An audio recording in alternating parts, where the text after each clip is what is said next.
اللہ الرحمن الرحیم ایاک نعبد و ایاک نستعین۔ میرا نام ڈاکٹر نعیم احمد ہے اور آپ مجھے سوشل میڈیا کے ڈیفرنٹ پلیٹ فارمز پر دیکھ رہے ہیں۔ میرا آج کا ٹاپک ریٹینڈ پلیسنٹا یا جیر کا رک جانا ہے۔ عام میں نے پریکٹس دیکھی ہے کہ جیسے ہی کسی فارمر کا جانور بچہ دیتا ہے تو وہ فارمر اس جانور کے جیر پھینکنے کا ویٹ کرتا ہے اور اپنے جو جانور کے بچے کو بولی نہیں پلاتا۔ یہ بالکل غلط پریکٹس ہے، ایسا ہرگز نہیں کرنا چاہیے۔ ایک اچھے اور کمرشل ڈیری فارم پر یہ پریکٹس اپنائی جاتی ہے کہ جیسے ہی جانور بچہ دیتا ہے تو اس بچے کو 30 منٹ کے اندر بولی پلا دی جاتی ہے، جس کی مقدار 2 سے 3 لیٹر تک ہوتی ہے۔ اس کے بعد جو جانور ہوتا ہے اس کو کرش میں لے جایا جاتا ہے، وہاں پر جا کر اس کو کیلشیم تھراپی کی جاتی ہے۔ اس کے علاوہ فاسفان انجیکشن لگایا جاتا ہے۔ اس کے علاوہ اس جانور کو 10 ml آکسیٹوسن لگایا جاتا ہے۔ 10 ml آکسیٹوسن کے علاوہ اس جانور کو گلائکول بھی پلایا جاتا ہے۔ گلائکول ایک انرجی ڈرنک کے طور پر کام کرتی ہے تاکہ جانور اپنی انرجی بوسٹ کرے اور اچھی پرفارمنس دے سکے۔ اس کے بعد جانور کو اور اس کے بچے کو علیحدہ کر دیا جاتا ہے۔ یہاں پر میں نے آکسیٹوسن کا ذکر کیا تو کچھ لوگ اس پر اعتراض کریں گے کہ آکسیٹوسن لگانے سے جانور پیچھا مار سکتا ہے۔ یہ ہرگز غلط کنسیپٹ ہے۔ آکسیٹوسن لگانے سے جو ہے جانور ہرگز پیچھا نہیں مارتا، بلکہ یہ پیچھے سے بچانے کے لیے ایک قسم کا علاج بھی ہے کہ آپ اس کو لگا کر جو جانور پیچھا مارتا ہے اس کو روک سکتے ہیں۔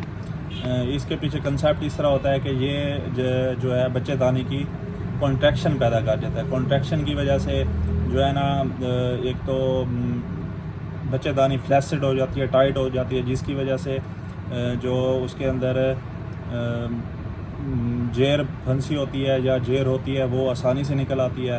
اس کے علاوہ اس کا پیچھے والا کنسیپٹ بھی بالکل غلط ثابت ہو جاتا ہے کہ ایک ٹائٹ چیز کو ہلانا بہت مشکل ہوتا ہے تو وہ کیسے باہر آئے گی۔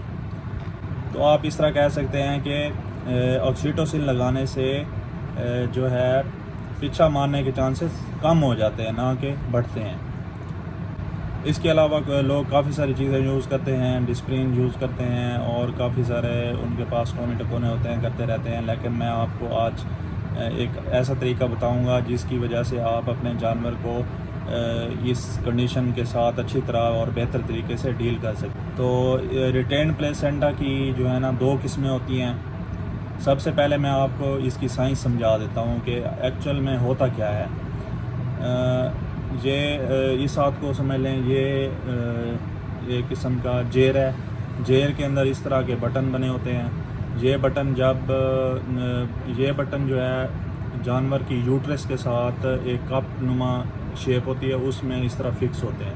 جیسے ہی جانور بچہ دے دیتا ہے تو یہ جیر کے بٹن اس کپ میں سے نکل کر باہر نکل آتے ہیں اور جسم سے باہر خارج ہو جاتے ہیں۔ لیکن اگر اس والی کنڈیشن میں اگر یہ کپ اور اس کے درمیان میں کنیکشن جو ہے نا وہ نہیں ٹوٹتا تو جانور میں جو پلیسنٹا یا جیر ہوتی ہے وہ رک جاتی ہے۔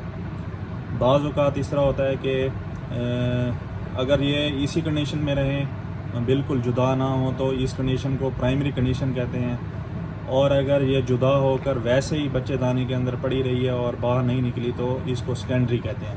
جو پرائمری کنڈیشن ہے اس کو کنٹرول کرنا بہت مشکل ہوتا ہے اور اس کو آپ ایزیلی باہر نہیں نکال سکتے جیر کو، لیکن جو سیکنڈری کنڈیشن ہے اس میں آپ ایزیلی ایک تو اگر آپ نے آکسیٹوسن لگا لیا ہے تو آکسیٹوسن کی وجہ سے ہی وہ باہر آ جائے گی، اور اگر پھر بھی باہر نہیں آتی تو آپ اس کو ہاتھ کے ذریعے سے پوری کی پوری جیر کو ایزیلی ریموو کر سکتے ہیں۔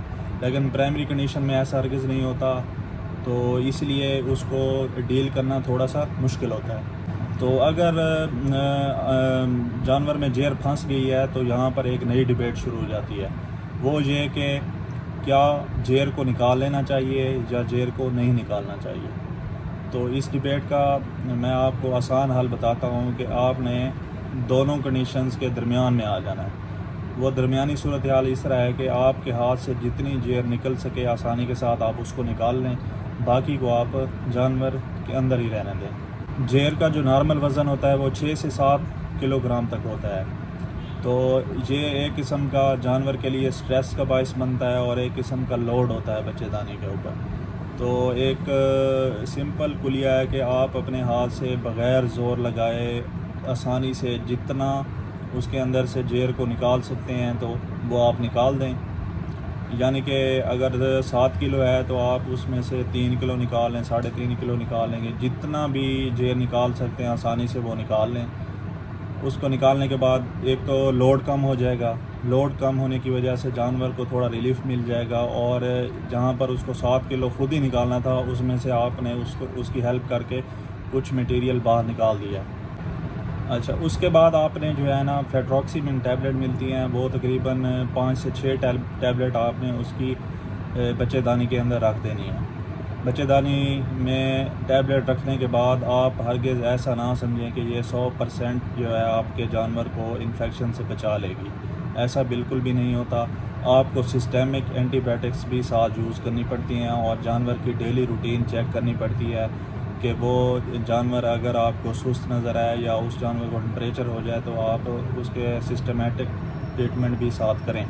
اس ٹریٹمنٹ کے لیے میں ریکمینڈ کرتا ہوں ایموکسیسلین اور کلیوولینک ایسڈ کا کمبینیشن اینٹی بائیوٹک میں آپ یہ یوز کر لیں. اس کے بعد اگر آپ کا جانور ٹمپریچر محسوس کر رہا ہے تو آپ ٹرائی کیور یوز کر سکتے ہیں.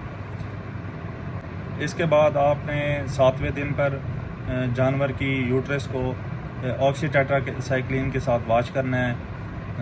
پھر 14ویں دن پر واش کرنا ہے، اور 21ویں دن پر آپ نے میٹری کی اور ٹیوب رکھ دینی ہے. اس کے بعد انشاءاللہ آپ کا جانور بالکل ریکور ہو جائے گا اور اپنے نارمل ٹائم پر ہیٹ میں آ جائے گا اور دوبارہ بچہ دینے کی صلاحیت کے لیے تیار ہو جائے گا. جی، تو یہ میرا آج کا ٹاپک مکمل ہوتا ہے. انشاءاللہ ملتے ہیں نیکسٹ ویڈیو میں ایک نئی انفارمیشن کے ساتھ. تب تک کے لیے مجھے اجازت دیجیے. اللہ حافظ.